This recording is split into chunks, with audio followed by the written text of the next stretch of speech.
itu aturan, jangan dilanggar, bisa dihukum.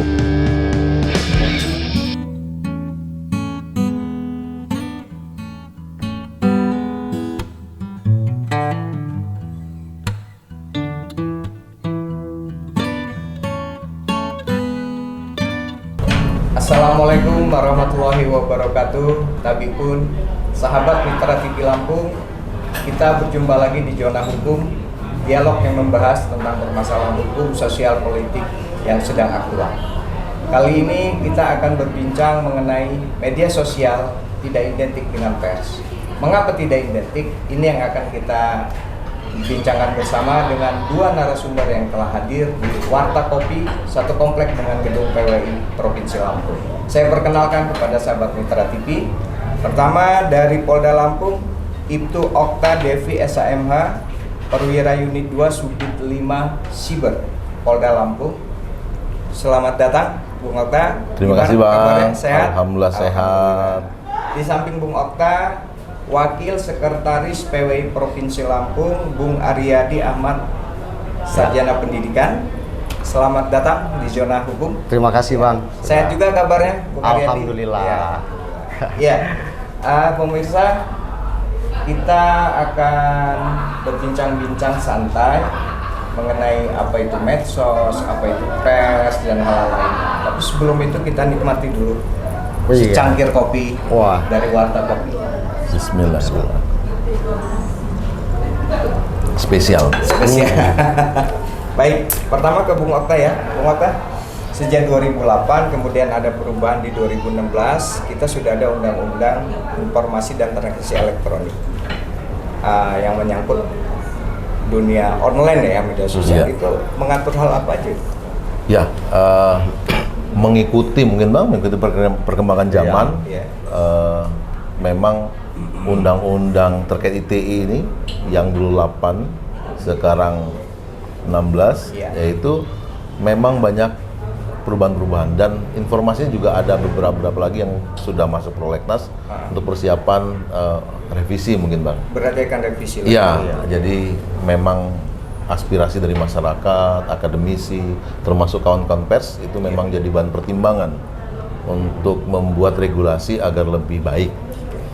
Jadi dalam Undang-Undang ITE itu mengatur semua aspek yang berkaitan penggunaan teknologi informasi dan transaksi elektronik, termasuk perlindungan data pribadi.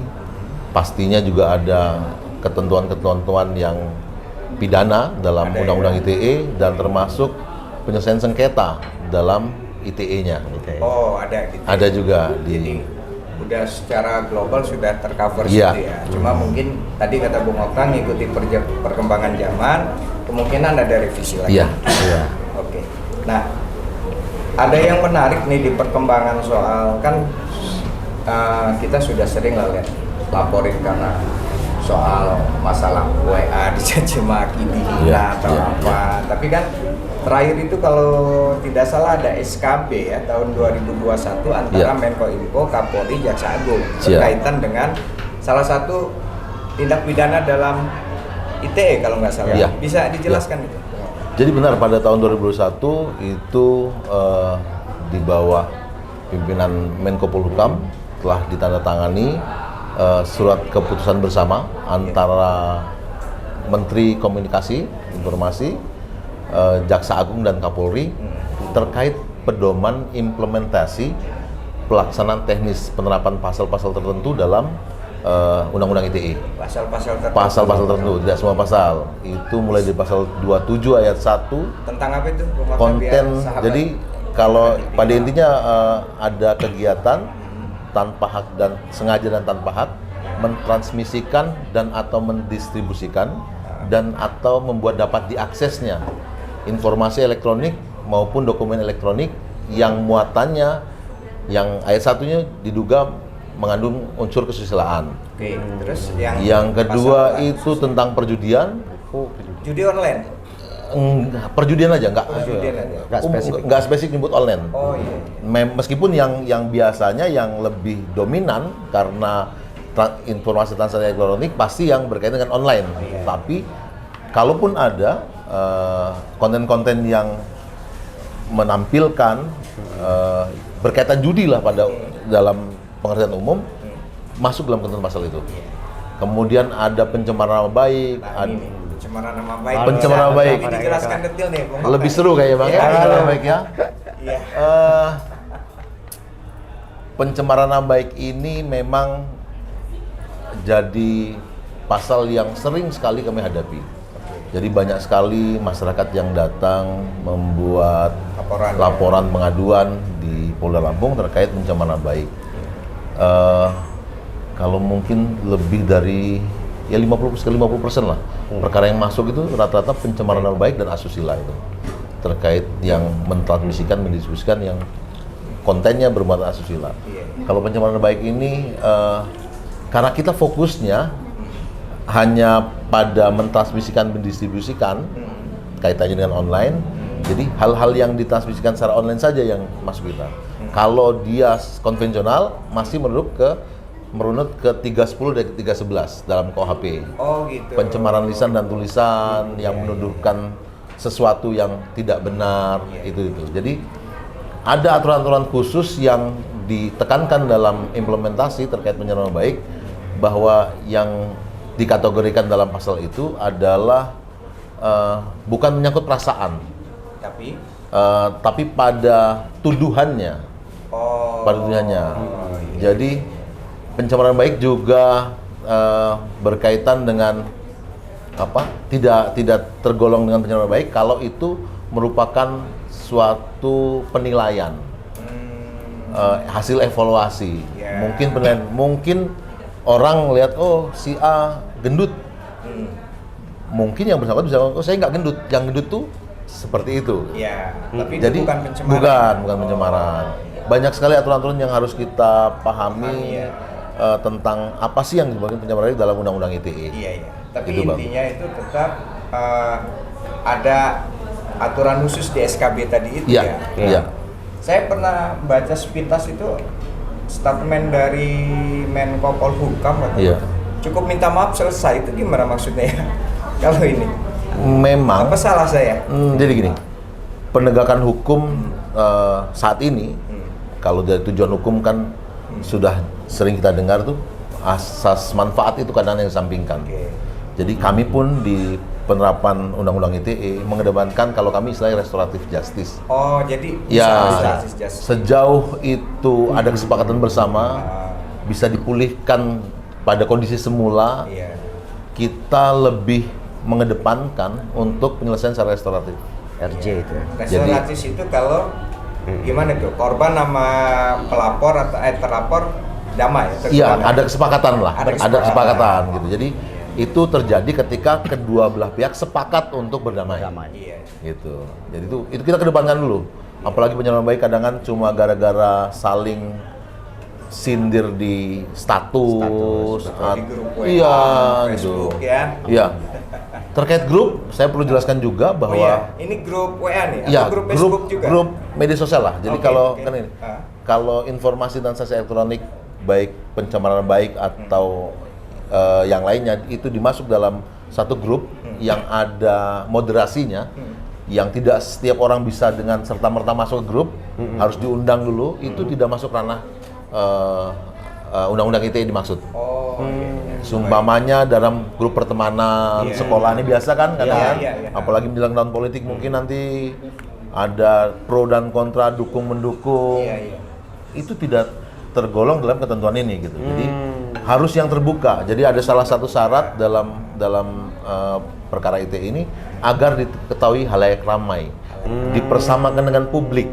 Oh gitu. Jadi kalau hanya grup-grup khusus tertutup, ada moderasinya tidak bisa dikenakan pasal tersebut. Baik, ya. Makasih Bung Okta, sahabat Mitra TV, ini menarik gitu loh. Ada SKB, tapi intinya ya tetap kita harus hati-hati menggunakan medsos, Facebook, segala macam. Oke, kalau di ITE ada SKB, gitu ya. Ini saya ke Bung Aryadi itu di PWI ya, di dunia pers juga ada SKB yang pernah saya dengar antara Polri dengan Jaksa Agung, terus katanya sudah diturunkan di Polda. Di Polda dan itu SKB tentang apa ya? Kalau pertanyaannya tentang apa, tentu tentang sengketa pers, pasti tentang penanganan itu. Tapi bukan itu sebenarnya yang ingin kita sampaikan kepada halayak. Oke. Bahwa SKB ini lahir semangatnya adalah melindungi hak masyarakat umum. Bukan hanya melindungi kepentingan pers ansih. Itu yang penting. Itu yang terpenting dulu. Bahwa kemudian ketika terjadi sengketa pers, itu artinya ada yang dirugikan. Nah, yang dirugikan ini tentu masyarakat secara umum. Nah, masyarakat yang merasa dirugikan atas pemberitaan itu bisa melaporkan ke kejaksaan atau ke pihak kepolisian. Namun dalam kesepakatan tersebutlah kemudian pointer-pointernya diatur. Misalnya batasan-batasan mana saja yang bisa dilakukan penanganan langsung oleh kejaksaan atau kepolisian, aparat penegak hukum. Nah, ketika dia adalah sengketa pers murni, maka ranahnya Dewan Pers. Gitu. Ketika dia misalnya berkaitan dengan pemberitaan, orang tersinggung akibat pemberitaan atau pemberitaan itu tidak cover both side. Nah, ini kan kadang wartawan hanya copy paste tidak cover both side, merugikan seseorang. Nah, ini tentu masuk ranah Dewan Pers. Sebenarnya hal yang seperti ini tidak perlu langsung karena hukum sebenarnya, Pak. Ada juga bisa dengan langkah-langkah, misalnya minta hak jawab kepada media, seterusnya begitu. Saya rasa itu, Bang, poin dari SKB. Jawab SKB poinnya artinya untuk keseimbangan hak perlindungan hukum ya, untuk wartawan maupun masyarakat.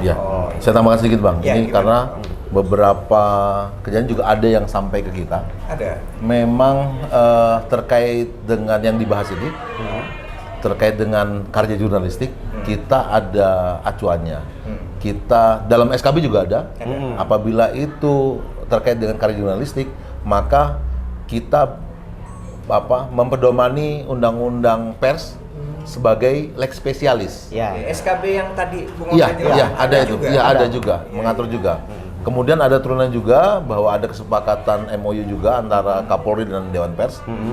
Kalau nggak salah pasal 4 itu dalam MOU itu, ketika ada laporan atau aduan terkait dengan sengketa pers, maka penyidik akan mengarahkan secara berjenjang ke Dewan Pers. Tadi disampaikan hak jawab, ada nanti sampai ke perdata itu. Bisa ke tingkat perdata. Baik, jadi mungkin itu juga mengikuti perkembangan dunia pers pada MU itu, karena kan sekarang banyak media massa online. Media massa online itu berarti kalau ada masyarakat merasa di pemberitaannya itu merugikan dia, lapor. Yang mencemarkan. Tadi lex spesialis aturan khusus tadi suruh selesaikan dulu secara mekanisme pers yang tadi Bung. Betul. Ada juga, Bang. Dibilang gitu dari laporan yang kita terima, kita lakukan penyelidikan dulu karena mungkin dalam laporan itu kita melihat ada ketentuan pidana lain nih, gitu. Seumpamanya pemerasan. Nah, jadi kita butuh tahapan penyelidikan untuk memastikan ini masuknya pers atau ada pidana. Kalau kita cuma terima laporan aja kan kita belum bisa memastikan, butuh keterangan saksi. Mungkin juga ada rekan-rekan media yang harus diminta keterangan klarifikasi gitu. Untuk memastikan, tapi ketika kita tahu ini ada ranah sengketa pers, kita pasti akan harus ke Dewan Pers. Dan selama ini alhamdulillah, Bang, Dewan Pers tuh support habis gitu. Baik, Dewan Pers tadi kan Bang Aryadi singgung, itu memang kewenangannya itu beda ya dengan organisasi profesi wartawan? Kalau organisasi profesi itu hari ini kan berkembang banyak sekali. Banyak sekali, termasuk ada yang konstituen Dewan Pers dan ada yang bukan. Gitu. Nah, yang konstituen Dewan Pers ini termasuk PWI ini kan. Kemudian tentu kalau bicara kewenangan Dewan Pers di mata kami mengatur tentang regulasi perpersan itu sendiri, termasuk juga mengatur tentang perusahaan-perusahaan pers. Gitu. Termasuk tadi itu menjatuhkan sanksi atau meriksa ini melanggar termasuk kalau ada pengaduan. Termasuk mencabut izin operasional media itu bisa ketika Pers, memang ya? ada ditemukan pelanggaran berat ya, keras misalnya ada gitu. Iya. ketentuan-ketentuan berarti Karena- bisa juga menegur atau memberhentikan wartawan dari profesinya, bisa kalau Iya. dianggap melanggar kode etik. Dewan Sanksi Pers. terberatnya adalah ke perusahaan sebenarnya biasanya. ke perusahaan, ya? Ketika dia ini dia menegur ke perusahaan yang memberikan sanksi kepada wartawan yang bekerja di perusahaan. Gitu ya. Iya. Oke. Sambil Iya. diminum kita Siap. santai kok. Iya. Ya. Sahabat Mitra TV, perbincangan ini akan semakin menarik, tapi kami rehat sejenak. Jangan kemana-mana. Zona Hukum segera kembali.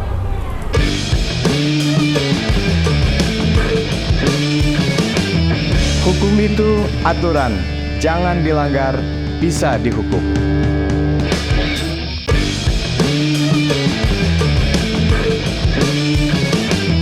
Hukum itu aturan, jangan dilanggar, bisa dihukum. Ya, sahabat Mitra TV, kita lanjutkan perbincangan ini tentang medsos tidak identik dengan pers. Saya ke Bung Aryadi nih. Siap. Bung Aryadi, sekarang kan media massa online ya lebih terangnya. Banyak. Kalau di Lampung udah berapa ya? Data Seingat, terakhir ah. yang saya baca itu sekitar 508 media 508. online. Banyak sekali. Di Lampung. Iya, di Lampung. Dan terus berkembang mungkin Iya, ya? dan terus berkembang. Itu yang terdaftar. Terdaftar Maksudnya di? Kominfo. Di Kominfo. Kominfo yang kemudian biasanya ini kan karena mereka mengirimkan wartawan untuk liputan di Pemprov, kemudian mengirimkan surat untuk liputan di Kominfo. Nah, ini didata.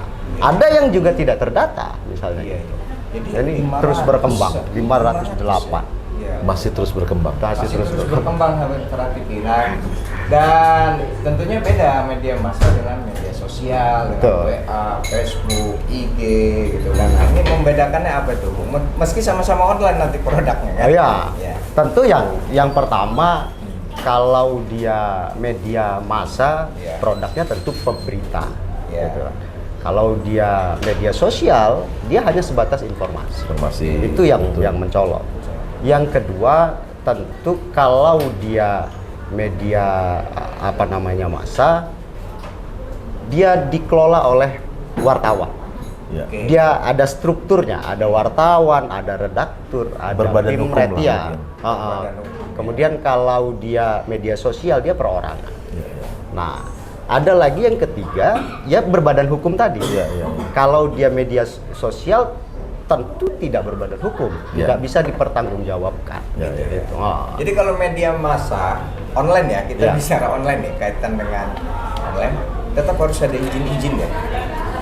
Iya, ya Harus pasti. ya? Harus Karena ada ya? badan hukum itu tadi, Iya, dia iya. harus ada PT, dia harus ada NIB.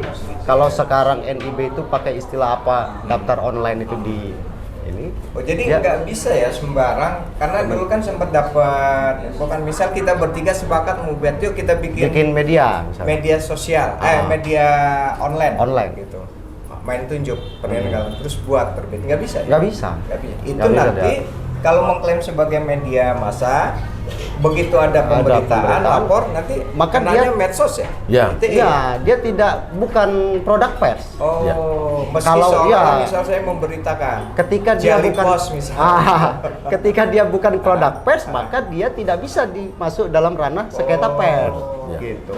Iya, Dia iya, ketika dia berurusan dengan aparat hukum, maka dia hukum murni. Ya. Undang-undang Kalau ITE iya, tadi Iya, ya. undang-undang ITE termasuk tadi. mungkin, Bang, meskipun dia secara pekerjaannya memang wartawan, tapi ketika dia mengunggahnya sama pribadi, Atas nama- bukan sampai dia, Iya. dia bertanggung jawab secara pribadi. Ya. Oh. Semuanya nih saya nih, Iya, iya, iya, iya. awak media, wartawan, membuat berita, sudah saya ini unggah di saluran resminya pers dimaksud, kemudian saya buat tulisan sendiri, materinya nggak jauh beda, atau mungkin sama yang lain lah. Saya nggak bisa kan ini saya pers, kecuali kalau medianya memang media resmi dari Ya. pers dimaksud ya Bang Ya. ya. Oh, Gitu. gitu. Ya, nah ini juga perlu disampaikan kepada masyarakat Pak, bahwa ketika men-share sesuatu Ya. ke media sosial juga harus disebutkan sumber yang jelas. Ya. Misalnya kita mengutip di katakanlah tulisan di pembaruan ID misalnya, ya cantumkan linknya di sana. Maka jelas bahwa itu produk pers. Tapi ketika dia mengcopy paste dan kemudian di pastenya misalnya di Facebook katakanlah, dia harus mempertanggungjawabkan itu secara pribadi. Nah, ini bahaya juga. Walaupun dia seorang jurnalis. Betul. Gitu ya. Iya. Jadi teman-teman wartawan juga harus hati-hati juga. Iya. Jadi kalau sudah sudah membuat berita, sudah terekspos, terus jangan sembarang itu diambil di Facebook. Nggak puas itu. Iya. Undang-undangnya beda ya, ITE Ya. kena. Kalau apalagi misal tuduhan korupsi misalnya. Ya. Gitu. Intinya kalau itu yang di-share tetap link berita, nggak ada masalah. Nggak ada masalah. Pertanggungjawabannya dari pers dimaksud.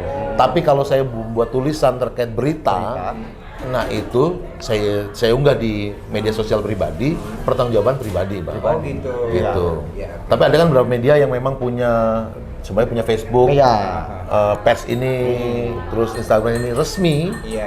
Itu nggak masalah, karena bagian dari saluran publikasinya pers dimaksud. Baik. Nah kemudian tadi kan Bung Okel udah ngejelasin tuh, dan saya lihat ada unit khusus nih, subdit 5 ini ada juga unit 2-nya siber ya. Saya pernah baca sepintas tentang ada patroli siber gitu, polisi siber. Itu bisa dijelaskan gimana? Jadi memang di subdit cyber seluruh jajaran Polda itu kita ada giat patroli cyber. Patroli cyber itu dilaksanakan untuk mengawasi, melihat tentang semua aktivitas mungkin Bang, nggak hanya pers saja, tapi semua aktivitas yang ada di dunia maya lah gitu. Iya. Tidak mutlak, tidak hanya terfokus pada yang berkaitan dengan ITE saja, tapi juga yang lain juga yang kaitannya dengan Harkamtipmas, pemeliharaan keamanan dan ketertiban masyarakat. Bisa saja ketika kita patroli cyber kita menemukan kejahatan perdagangan orang, kita akan sampaikan ke pimpinan untuk diambil langkah-langkah strategis untuk menangani perkara dimaksud gitu loh. Atau kaitannya dengan apalah yang mungkin pada intinya pada kaitan Harkamtipmas lah, menciptakan keamanan dan ketertiban masyarakat. Itu akan disampaikan nanti, tinggal pimpinan yang akan menyalurkan ini bagian mana. Tapi terkait dengan yang hal-hal yang bersinggungan dengan Undang-Undang ITE, kita akan olah, kita akan sajikan ke pimpinan untuk ditindaklanjuti. Kira-kira itu Bang. Patroli cyber itu jadi bukan seperti patroli biasa itu kan, keliling jalan macam beda ya, mengontrol melalui alat. Pada intinya keliling juga, cuma kalau yang patroli jalan, kita patroli dunia maya gitu.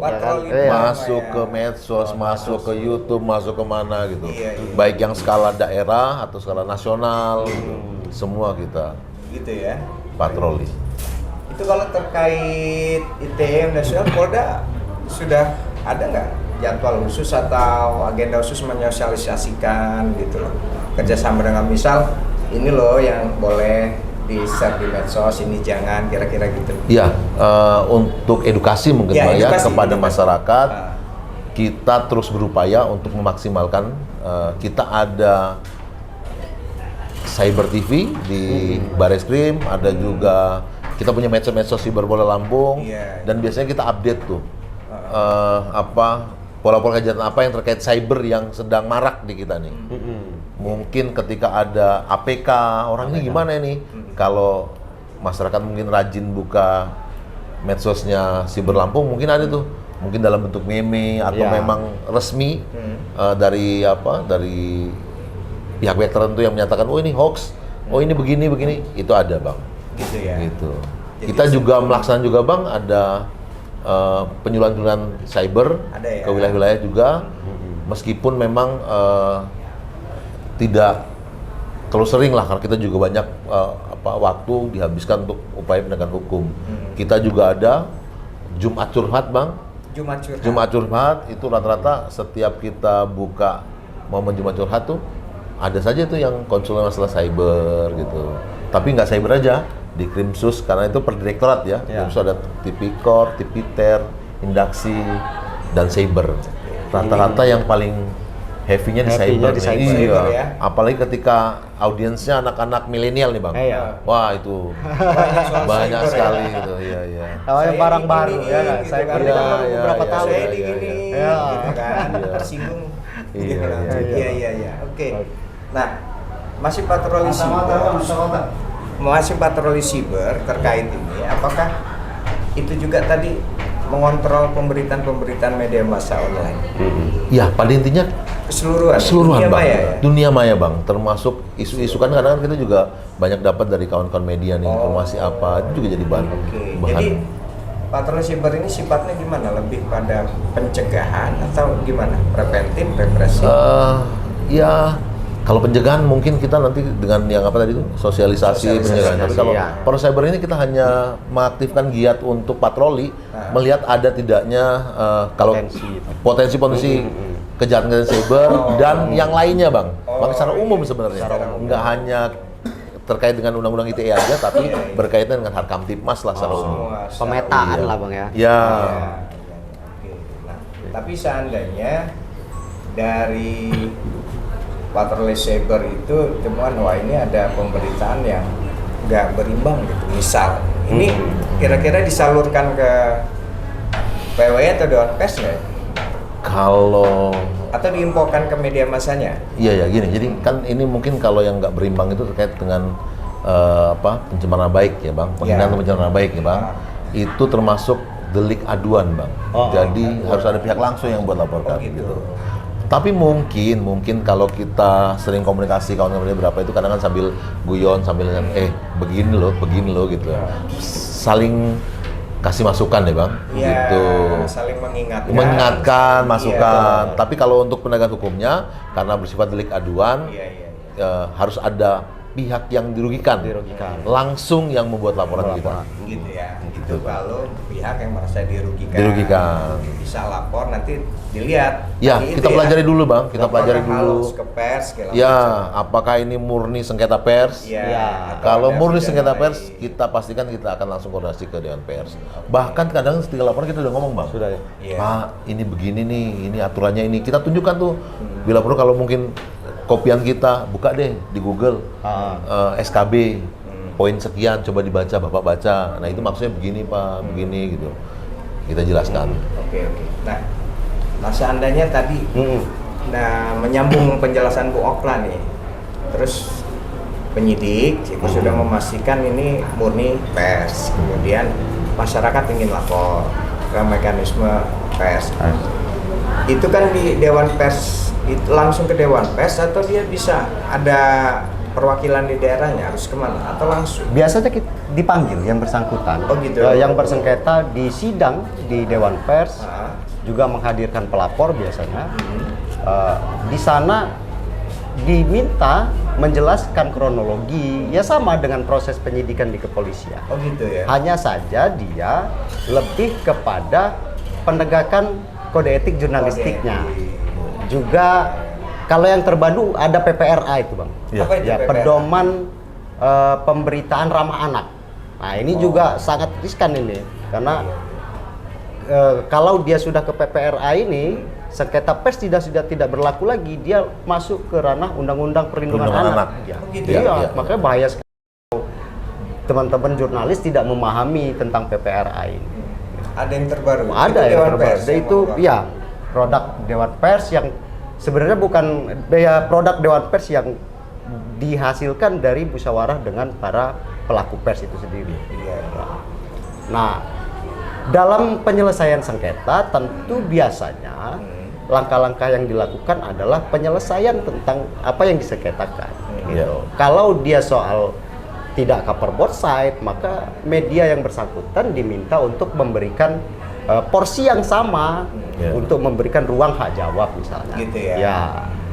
Sampai kepada kalau misalnya ditemukan unsur pidana lain atau unsur lain di dalam pemberitaan itu, misalnya ada itikat buruk sang penulis misalnya, tentu akan juga diteruskan kembali ke aparat penegak hukum. Jadi Gitu. gitu Dewan Pers Tidak juga murni, bisa iya. menyimpulkan ya. Iya. Ini kode etik, Kode ini ada etik, indikasi iya. yang mau dikembalikan. Maka Baru kemudian mekanismenya. saya selalu sampaikan dalam beberapa kesempatan, hadirnya undang-undang pers itu bukan untuk melindungi wartawan.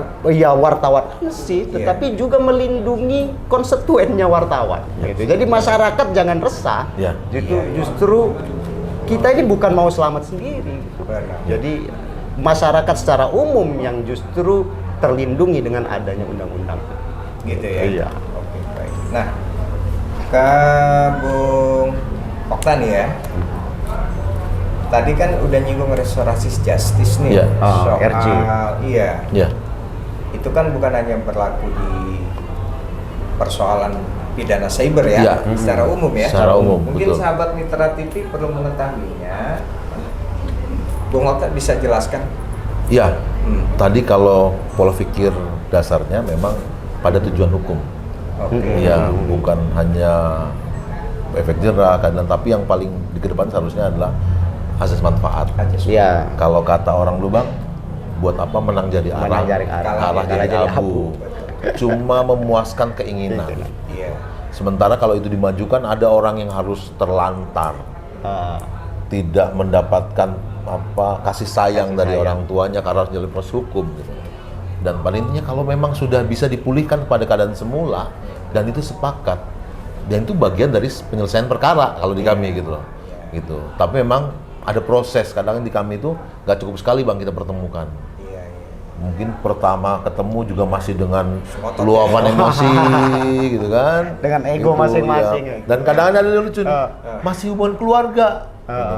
Ya ampun Saling saya bilang. lapor, Iya. lapor. Tapi alhamdulillah sejauh ini sebagian besar pasti selesai. Iya, Tapi gitu. kan nggak semua ya. Nggak semua. Restoratif justice Iya. bisa ini kan. Ada batasan-batasan. Ada kayak narkoba nggak mungkin ke restoratif, teroris ada. mungkin nggak bisa, Apalagi. iya gitu. Jadi ada hal tertentu ada diatur dalam perkap kami. Perkapolri. Iya. Iya. Oke. Restorasi justice itu sahabat Mitra TV jadi penyelesaian secara kalau bahasa musyawarah mufakat ya. Sementara selama kedua belah pihak yang berkonflik itu sepakat. Tapi nggak semuanya. Nggak semua Tadi bisa Bung Okta di-RJ-kan. sudah jelaskan. Iya. Perkara teroris, narkoba, mungkin Iya. beda anak ya, perlakuan Iya. asusila Iya, di bawah asusila. umur, Iya. perdagangan Ya, orang perdagangan orang nggak juga. boleh gitu ya.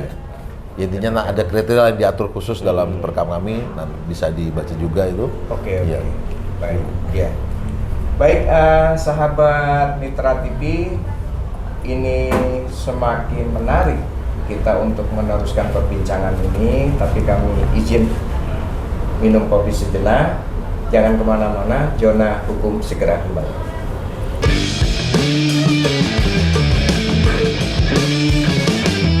Hukum itu aturan, jangan dilanggar, bisa dihukum.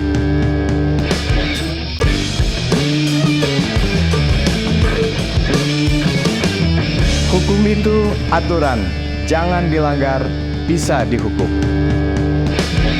Ya, sahabat Mitra TV Lampung, kita lanjutkan perbincangan ini dan tidak terasa kita masuk di segmen terakhir yang kita akan lebih menggali lebih detail tentang bagaimana mekanisme kalau ada masyarakat yang tidak puas atau merasa ada yang dirugikan dalam suatu persoalan yang terkait di dalam media sosial gitu. Ini ke Bung Okta langsung aja, Bung Siap. Okta, itu di dalam hukum itu kan kadang ada istilah delik aduan, Ya. delik biasa Ya. gitu kan. Nah, kalau di pidana cyber ini Ya. gimana tuh untuk melapornya, mekanisme? Ya, kalau di cyber memang ada beberapa pasal, ya kayak pencemaran nama baik tadi Bang, itu bersifat delik aduan. Oke. Harus yang bersangkutan yang buat laporan. Yang merasa dirugikan. Yang merasa Korban lah dirugikan, gitu ya. korban yang merasa dirugikan. Iya. Jadi harus datang langsung buat laporan. Iya. Kalau di lain itu, yang delik umum, ya siapa aja boleh. Siapa orang yang aja melihat, mendengar, menyaksikan, mengalami, atau mendengar informasi juga boleh menyampaikan gitu loh. Jadi kalau hanya delik aduan saja yang harus yang korban langsung yang merasa dirugikan ya, dalam arti merasa dirugikan langsung harus buat laporan ke kita. Gitu ya. Ya, kalau yang lain bisa datang langsung ke SPKT Polda Lampung atau bersurat, tapi mungkin harus disampaikan juga ketika buat informasi, laporan, tolong serahkan nama, alamat, biar kami bisa melakukan penyelidikan lebih detail gitu. Iya. Jangan yang anonim, karena kita bingung ini informasi dari mana.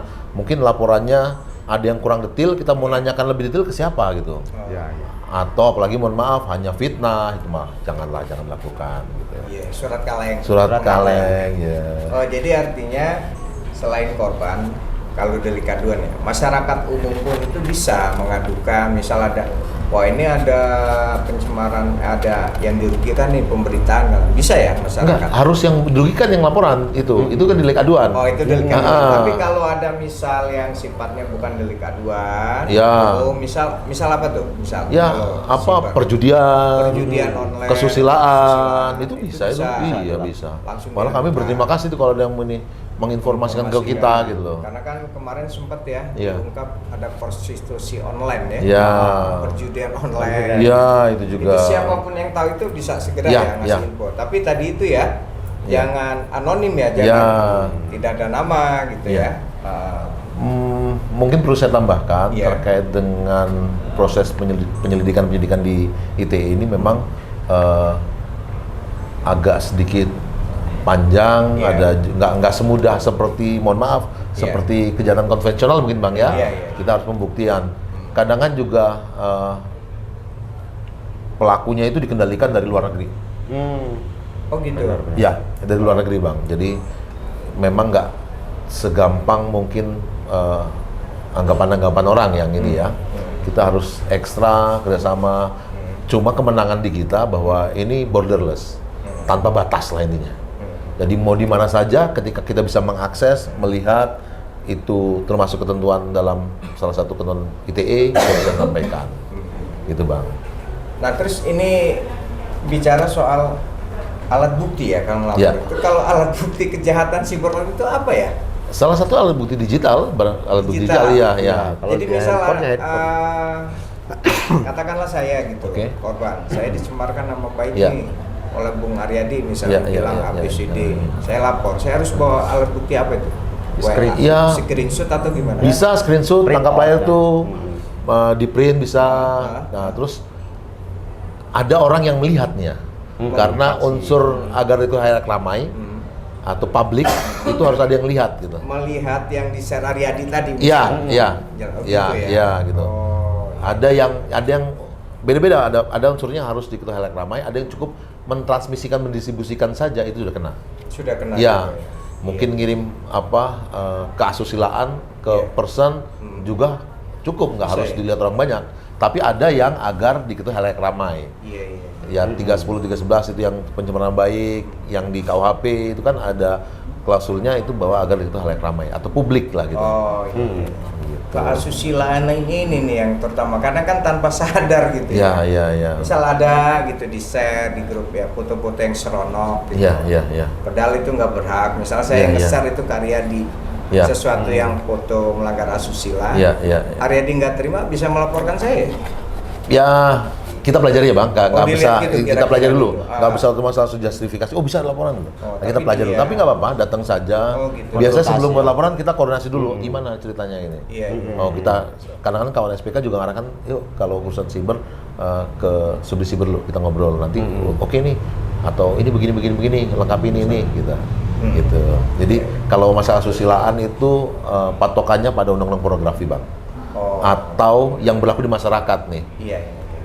Norma sosial, norma kesusilaan di masyarakat, gitu loh. Iya. Itu pun nanti kita juga akan koordinasi ke ahli yang membidangi. Iya. Terkait bahasa mungkin kita ke ahli bahasa.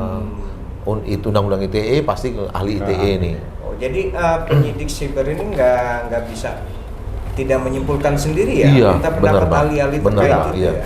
Apakah ini kalimat ini berisi Iya. penghinaan, fitnah Iya, atau iya, apa itu iya. ahli bahasa. Ya, meskipun secara umum semua orang pasti yakin kalau nyebut itu iya. artinya itu gitu. Iya. Tapi kita nggak punya kewenangan untuk menjustifikasi itu. Makanya kita minta bantuan ahli yang sesuai keahliannya menyatakan bahwa artinya begini gitu. Gitu. Gitu ya. Oke, sekarang saya ke Bung Aryadi nih. Siap. Bung Aryadi kan pemimpin redaksi ya, Ya. salah satu media online, Pembaruan ID. ya, pembaruan ID. Pernah ada pengalaman nggak dilapor-laporin pemberitaan ya? Kalau Atau pernah ada terkait- yang komplain langsung nggak? Ada, tentu ada. Gimana? Misalnya, Biar tapi masyarakat tidak, tahu. ya, tapi tidak prinsipal ya. Iya. Misalnya kesalahan dalam penulisan nama Iya. itu biasa, Ya. hal biasa, atau lokasi atau tempat, atau dia minta diralat, misalnya ketika dia mengatakan, oh saya tidak tahu, misalnya dalam kutipan saya, kemudian dia ralat, oh saya tahu tapi dari si dia, misalnya begitu. Ya, hanya sebatas itu. Gitu, Ya, dan itu tentu kita layani dengan baik. Ketika itu memang kepentingan publik, tentu akan kita revisi kesalahan-kesalahan. Jadi kalau yang sampai diperiksa cyber nggak pernah ya? Oh, Jangan kalau sampai ya. ada saya pernah ya? wah, tapi bukan berkaitan dengan pemberitaan. Itu terkait apa? berkaitan dengan proses pembuatan berita. Oh gitu. Pernah saya put bekalman awal-awal Covid dulu itu, Bang. Saya dapat 2020 berarti. Iya, sekitar 2020 saya dapat sebuah selebaran dari WA Group. Itu ditandatangani oleh Bapak Gubernur Arinal Junaidi. Iya. Isinya adalah himbauan selama Covid disarankan tidak berhubungan suami istri saat itu. Nah, untuk mengecek ini kebenarannya, karena ada cap gubernur, ada tanda tangan gubernur, maka ini saya kirimkan ke Biro Adpim. Saya Adpim tanya, itu apa? Gubernur di provinsi ya? Ya, ajudan dan pelayan ajudan. pimpinan, ya umum pimpinan itu. Bang Wawan saat itu, kepalanya saya kirimkan, Bang, saya tanya dong, ini bener nggak? Gitu. Iya, konfirmasi. Dia tanya, kamu dapat dari mana? Saya bilang dapat dari WA Group. Oke, saya tanya gitu. Saya tunggu sampai 1 hari tidak ada jawaban. Besoknya saya ditelepon sama Kasubdit Cybercrime. Diminta hadir dan diminta jadi saksi. Rupanya Pak Gub lapor terkait itu. Jadi itu palsu. Iya, Jadi ternyata hoax. itu palsu. Hoax, Dia ya. lapor. Iya. Saya diperiksa, diminta jadi saksi. Baik. Jadi itu real hoax Hoax, ya. iya. Tapi untungnya Bung Haryadi konfirmasi Konfirmasi ke sumber yang sumber dihoakan itu iya. tadi ya. Ya udah benar. Ya. Jadi ini sahabat Mitra TV pembelajaran juga bagi kita, jangan sembarang begitu nerima sebar sana Sebar sebar sini. sini. Bayangkan kalau kayak tadi menyebar kemana-mana. Suami istri nggak boleh berhubungan. Iya. Nggak mungkin lah yang kayak terjadi. Iya. Nah ini soal berita hoax nih, Bung Arkan. Iya. Ini tahun politik nih, Ya. ya kan? Sudah mulai DCS nih, Iya. penetapan untuk caleg, ada Wapres tahun depan lah puncaknya di 14 Februari. November kita udah mulai kampanye nih. Nah, saran-saran Bung Okta nih, Saran-sarannya himbauan pada masyarakat. pasti harus berhati-hati, Bang. Hati-hati dengan jari. Hati-hati dengan jari. Kalau lu ada istilah mulutmu harimaumu, Ya. sekarang mungkin ada jarimu harimaumu gitu. Jeruji menanti. Salah ya. Iya. Jadi gimana? Jadi hati-hati. Setiap informasi yang didapat harus ditelaah lebih dalam. Bijak menggunakan medsos itu yang paling penting. Benar. Iya. Bijaklah menggunakan medsos. Terus hati-hati informasi itu sumbernya dari mana, keakuratan informasi seperti apa. Jangan baca, kirim, atau mungkin malah nggak dibaca langsung dikirim tuh. Gitu. Lihat ada gambar Iya, dikirim, iya, benar. itu malah jadi masalah jadi kita. Jadi Iya. hati-hatilah, hati-hati, dalami dulu. Kalau kata orang ini ulama katanya tabayun dulu. Ini ceritanya gimana nih gitu. Iya. Kalau kira-kira nggak berkompeten, hati-hati lebih jangan di-share. Kalau kira-kira Jangan kita nggak di-share. memahami, itu Betul. jangan. Karena ketika sudah kita kirim, kita dianggap sudah orang yang ngerti terhadap hal tersebut. Dan gitu. mentransmisi Ya, secara tidak hak tadi itu iya. ya. Unsur mentransmisikan, mendistribusikan telah dilakukan. Oh, iya. Gitu. Nanti apakah itu terbuka, tertutup, untuk hal yang ramah atau enggak, itu akan dilihat. Belum lagi kalau komen-komen ya. Ya, komen-komen tuh. Komentari share Iya, itu gitu. kadang Jangan kan sembarang ya. Iya. Topik utamanya nggak ada masalah nih. Iya. Tapi ketika ada komen-komen ini sudah ada kepentingan, sudah pada komen ke 100 sekian tuh udah wah itu udah saling serang, saling hujat, saling itu gitu. Gitu. Kadang Itu kan bisa berpotensi pidana siber ya. ya Yang enggak potensinya ada, tapi ya. tetap kita masih praduga tak bersalah lah, Bang. Praduga Jadi tak kita harus bersalah. penyelidikan. Itu juga perlu sampaikan ke masyarakat bahwa Iya. ketika dapat undangan atau panggilan dari pihak kepolisian terutama, nggak usah langsung Takut. karena kita proses untuk penegakan hukum gitu. Dan kita menerapkan praduga tak bersalah. Iya, itu. Nggak tiba-tiba, kita juga telah hati-hati juga gitu. Jadi gitu sahabat Mitra TV, waspada, belum tentu semua itu benar yang di-share. Kemudian hati-hati mengomentari apa yang di-share. Apalagi nanti ini sudah mulai nih akan beredar nih calon pilih saya, coblos saya. Jangan sembarang mengomentari misalnya begini, begitu, menjelekan. Itu berpotensi bisa membuat sahabat Mitra TV berhadapan dengan hukum. Gitu. Kalau salah memilih ketik-ketikan jari ya, ya. Itu untuk secara umum media sosial. Kalau untuk menyambut tahun politik, pemberitaan terkait pers, gimana nih himbauan, saran Ya, Bung Aryadi untuk teman-teman wartawan? tentu sebagai salah satu pilar demokrasi, Ya. pers juga harus memperankan diri lah dalam mensukseskan pemilu ini. Bagaimana kemudian kita menjadi penengah bagi masyarakat dan peserta pemilu, tidak memperuncing setiap persaingan politik, kemudian tidak memperkeruh suasana, apalagi yang berkaitan dengan politik identitas ini yang kemudian lagi tren kan. Nah, ini juga media harus memposisikan diri sebagai pemberi solusi lah, mencarikan solusi supaya tidak terjadi konflik-konflik politik yang berkepanjangan. Yang kita kan sudah berpengalaman pada Pilpres tahun lalu ya, bagaimana gontok-gontokan yang kuat, kemudian ada yang menang, ada yang kalah, selesai satu jadi presiden, satu jadi menteri. Nah, ini kan sementara lukanya di masyarakat sampai hari ini. Nah, ini juga itu kita wartawan jangan semakin melukai itu, memperparah luka. Nah, justru media hari ini harus memposisikan diri sebagai penengah. Itu nanti kalau dalam pemberitaan yang terkait pemilu ada aturan khusus ya? Ya, ada. Nggak boleh gini, nggak boleh. Iklan-iklan juga dibatasi ya? Ada aturan? Ada regulasinya di PKPU. Mungkin KPU yang lebih kompeten ya. Tapi di PWI sendiri sebenarnya ada MAPILU. Apa itu MAPILU? Masyarakat Pers Pemantau Pemilu.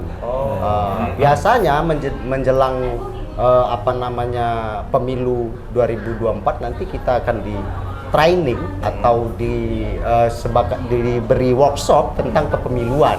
Bagaimana liputan pemilu misalnya, bagaimana menghadapi berita politik persaingan-persaingan ini misalnya, itu nanti kita akan di training, dibekali ya, supaya kemudian, tadi itu ya berimbang, tidak merugikan gitu. Ya, sahabat Mitra TV, tidak terasa gitu sudah menjelang di akhir bincang-bincang kali ini gitu. Inti dari apa yang kita obrolkan hari ini adalah media sosial itu beda dengan media massa, termasuk media massa online. Yang tadi kata Bung Aryadi ada 500-an di Lampung saja. Gitu. Nah, masyarakat itu jangan sembarang untuk men-share atau mengkomen sesuatu yang beredar di media sosial. Wartawan pun tentunya tetap harus secara profesional agar tidak terkena pelanggaran kode etik. Itu inti dari perbincangan kita hari ini. Dan saya Rojali Umar pamit. Wassalamualaikum warahmatullahi wabarakatuh. Ingat sahabat Mitra TV, hukum itu aturan, jangan dilanggar, bisa dihukum. Salam zona hukum. Makasih. Ya.